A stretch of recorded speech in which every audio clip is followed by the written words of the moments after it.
This video demonstrates the different color schemes that can be used in Synchro PRO.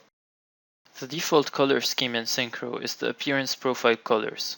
In this view, we can see the 3D objects being installed, maintained, removed, or temporarily set up as we move the focus time through the Gantt chart, as well as being highlighted with different colors depending on the custom appearance profile set up by the user.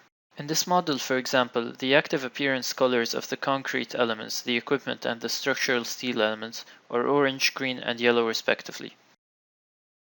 The default resource appearance profiles in Synchro are install, maintain, remove, and temporary, but additional user profiles can be created and edited.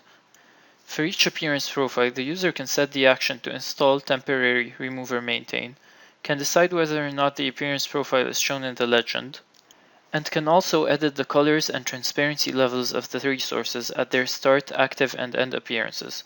In addition, they can add a directional growth simulation during the active appearance.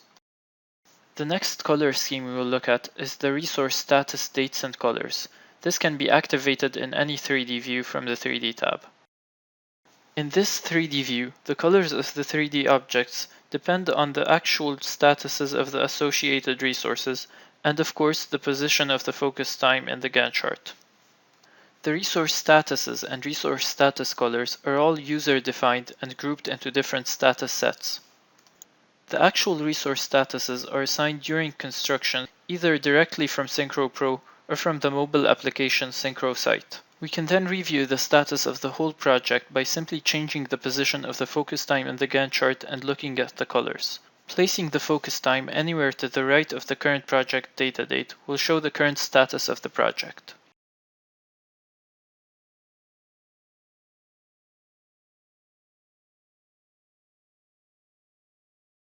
Now we will look at changing the color scheme using 3D sets.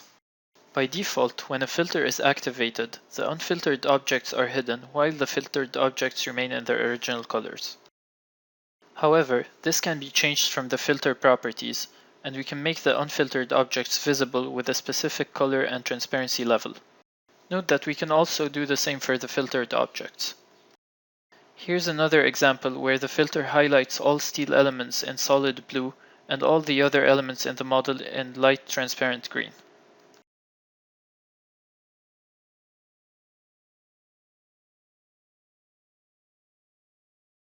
This also applies to dynamic filters such as the same as task look-ahead filter and the automatically generated critical path filter.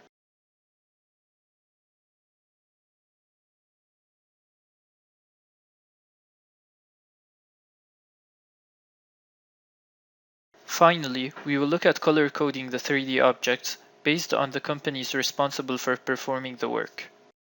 This view can be activated from Options, 3D View, Colors, Use Company Colors.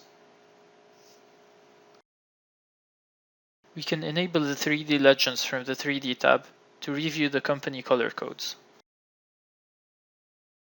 Note that the growth profiles and the sequencing of the resources are maintained when this color scheme is activated.